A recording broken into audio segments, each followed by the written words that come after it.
بسم اللہ الرحمن الرحیم۔ آج کل ہمارے پرائم منسٹر عمران خان صاحب تحریک عدم اعتماد کا توڑ کرنے کے لیے بڑے طوفانی جلسے کر رہے ہیں، اور تقریباً ہر جگہ ان کا ایک ہی طرح کا انداز ہے۔ پہلے وہ خطاب ذرا سنیے تھوڑا سا، اور اس کے اوپر میں انشاءاللہ پھر تبصرہ کروں گا۔ لا الہ الا اللہ انسان کو آزاد کرتا ہے جب آپ یہ فیصلہ کرتے ہیں کہ اللہ تیرے سوا کسی کے سامنے نہیں جھکوں گا، آزاد ہو جاتا ہے انسان۔ ہم نے میرے ساتھ جو چلے تھے 25 سال پہلے، ہم نے اپنی تحریک انصاف کا نصب العین رکھا تھا، ایاک نعبد و ایاک نستعین، کہ اللہ تیری عبادت کرتے ہیں اور صرف تیرے سے مدد مانگتے ہیں۔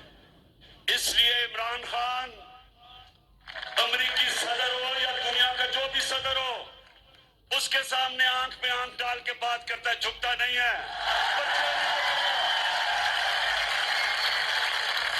کیونکہ اللہ کے سوا کوئی خدا نہیں ہے۔ نوجوانوں، کوئی خدا نہیں ہے اللہ کے سوا۔ ہمارے ملک میں جب 2008 سے لے کے دو دیکھیے عمران خان صاحب یہ دو باتیں بہت بولتے ہیں کلمے کا نام لے کے، کہ لا الہ الا اللہ محمد رسول اللہ پڑھنے کے بعد مسلمان کسی کے سامنے جھکتا نہیں ہے، کسی کے سامنے جھکتا نہیں ہے۔ کاش وہ منظر اپنے سامنے رکھیں جب عمران خان صاحب وہاں مزار کے سامنے جا کر ماتھا ٹیک دیا تھا، وہاں جا کے ان کا سر جھک گیا تھا، کیا وہ اللہ تھا؟ اور بعد میں جب ان سے پوچھا گیا، ایک اینکر نے ان سے پوچھا کہ آپ تو بڑے مذہبی ہیں، آپ نے وہاں جا کے کیوں سجدہ کر دیا؟ تو عمران خان صاحب اپنے روایتی انداز میں، وہی جس طرح میں نہ مانوں والا انداز، نہیں وہ بھائی وہ شرک نہیں ہے، وہ جو مسلمان جب لا الہ الا اللہ محمد رسول اللہ پڑھتا ہے وہ شرک کر ہی نہیں سکتا ہے۔ یہ تو وہ محبت ہے، محبت اور عقیدت کی وجہ سے، میں نے چونکہ ان کا وہ لٹریچر بہت پڑھا ہے اور میں ان سے عقیدت، اور یہی شرک ہے، یہی شرک ہے، ہمیشہ عقیدت اور محبت کی وجہ سے شرک ہوا ہے۔ آج جو عیسیٰ علیہ السلام کو اللہ کا بیٹا قرار دے رہے ہیں، کیا وہ نفرت کی وجہ سے قرار دے رہے ہیں؟ محبت کی وجہ سے قرار دے رہے ہیں۔ اسی طرح یہودی جو عزیر علیہ السلام کو اللہ کا بیٹا قرار دے رہے ہیں، محبت کی وجہ سے قرار دے رہے ہیں۔ اسی طرح یہ آخری امت جو نبی صلی اللہ علیہ وآلہ وسلم کو اللہ کی ذات کا ٹکڑا قرار دیتی ہے، یہ محبت کی وجہ سے قرار دیتی ہے، اور یہی شرک ہے۔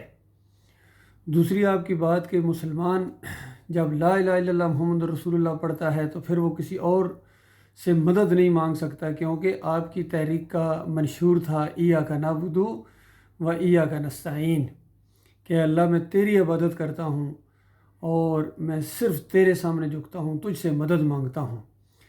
کاش وہ منظر دوبارہ سامنے کوئی رکھ دے ان کے، جب میں نے اپنی آنکھوں سے دیکھا تھا کہ اپنے بازو کے اوپر یا یہاں بازو کے اوپر یا علی مدد کا پٹا بنوا رہے تھے، یا علی مدد، جس طرح وہ امام زامن باندھتا ہے، خاص قسم کا طبقہ ہے، امام زامن باندھتے ہیں یا اس طرح کا ایک پٹا باندھتے ہیں۔ اس وقت فیس ریڈنگ سے عمران خان محسوس مجھے ہوا ہلکا سا کہ یہ ذرا ناگواری میں بنوا رہے ہیں، لیکن اللہ کو گالی دینا ناگواری میں، بتاؤ، چند ٹکوں کی خاطر، مال کی خاطر، دنیا کی خاطر، پاکستان کی خاطر اللہ کے ساتھ شرک کیا جائے؟ اللہ کی کوئی قدر نہیں ہے، اللہ کی کوئی اہمیت نہیں ہے آپ کے دلوں کے اندر؟ پوری زمین کو قتل کر دیا جائے، پورے انسانوں کو، تب بھی اللہ کے ساتھ شرک جائز نہیں ہے۔ شرک اللہ کو گالی ہے۔ اور پھر یہ کہنا کہ مسلمان لا الہ الا اللہ پڑھنے کے بعد پھر وہ آزاد ہو جاتا ہے، تو آزاد ابھی نہیں ہیں آپ، ابھی آپ غلام ہیں، ابھی آپ غلاموں کے غلام ہیں۔ اور چند دنوں کی بات ہے، یہ چند سوات کے لوگوں نے یا ادھر ادھر لوگوں نے تالیاں بجا رہی ہیں، آپ کے نعرے بجا لیے، چند لمحوں کا معاملہ ہے، مرنے کے ساتھ وہ آگ لگے گی، بجھائے نہ بجھے گی، کیونکہ آپ ایمان عقیدے کے ساتھ آپ بھی مذاق کر رہے ہیں، جس طرح فضل الرحمان مذاق کر رہے ہیں، طاہر القادری مذاق کر رہے ہیں، طارق جمیل مذاق کر رہے ہیں، اور یہ سارے جتنے چاہے 9 ستارے پہلے اکٹھے ہوئے تھے، 5 یہ متحدہ مجلس عمل، یہ سارے جس طرح دین کے ساتھ مذاق کر رہے ہیں، اور آپ بالکل صحیح کہہ رہے ہیں کہ 30 سال سے اور پتہ نہیں اس سے بھی پہلے کتنے سالوں سے یہ دین کے نام پر یہ لوگوں کو لوٹ رہے ہیں اور اللہ کے دین کو بیچ رہے ہیں۔ بالکل اسی طرح آپ بھی بالکل اپنے دونوں کان کھول کے یہ سن لیں کہ آپ نے بھی دنیا کو ترجیح دی ہے اور آخرت کو، جنت کو اور ہمیشہ کی عیش کو آپ نے دو پر لگا دیا ہے، کیونکہ شرک کر رہے ہیں۔ شرک، قوم پوری شرک کر رہی ہے، امت مسلمہ شرک کر رہی ہے، اور امت مسلمہ کو اس طرح کون یاد دلائے گا کہ ان فرقوں سے اس طریقے سے نکلو، بریلویت سے، دیوبندیت سے، اہل حدیثیت سے، اور سب سے بڑی بات یا علی مدد کے شرک سے نکلو، یا رسول مدد کے شرک سے نکلو۔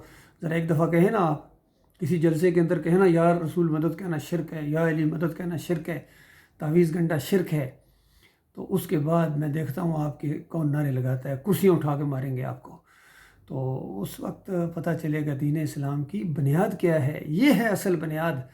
باقی اگر ایمان عقیدے کی طرف آپ لوگ نہیں آئیں گے اور پوری دنیا سے زیادہ آپ خوشحال ریاست بنا دیں پاکستان کو، اور فلاحی ریاست کا نام لے کے جو مرضی کر دیکھیں، سونے کے نوالے ان کو کھلائیں، سارا قرضہ اتار دیں، لیکن ایمان عقیدے کی بات آپ نہیں کریں گے۔ ہاں، آپ نے یہ بھی کہا کہ عقیدہ کیا؟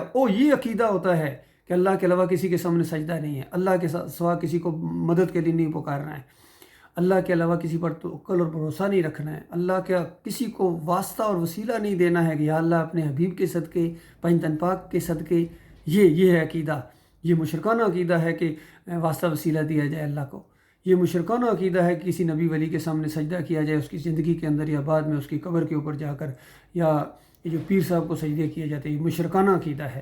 یہ جمہوریت کا سارا نظام یہ مشرکانہ عقیدہ ہے۔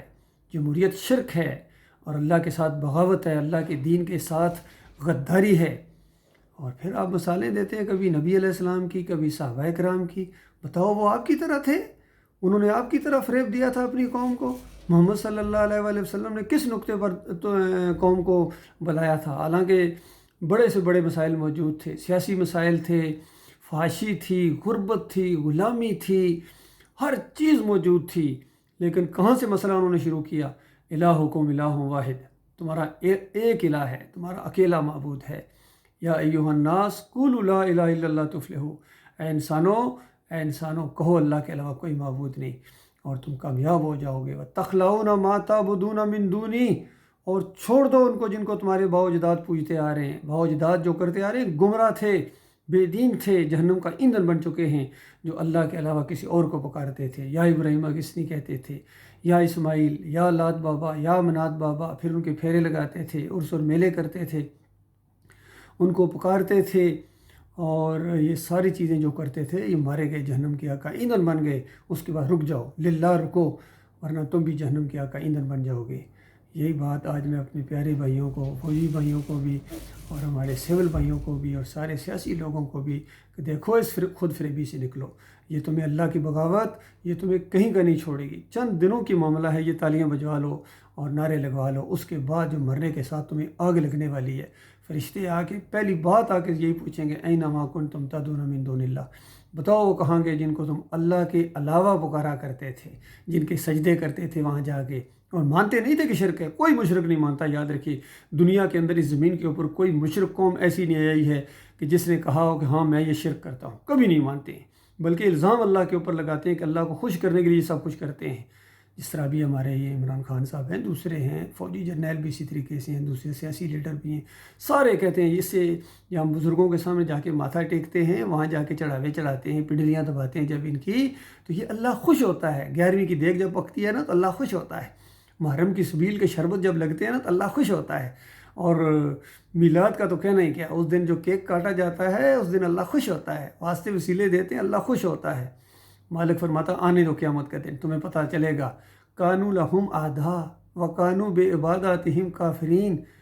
مالک فرماتا ہے جن نیک لوگوں کی یہ بندگی پوجا پاٹ کرتے ہیں وہ ان کے دشمن ہو جائیں گے، ان کو کافر قرار دیں گے، اور اللہ تعالیٰ سارے انسانیت کے سامنے یہ معاملہ لے کے آئے گا کہ یہ شرک کرنے والے بالکل جھوٹے تھے۔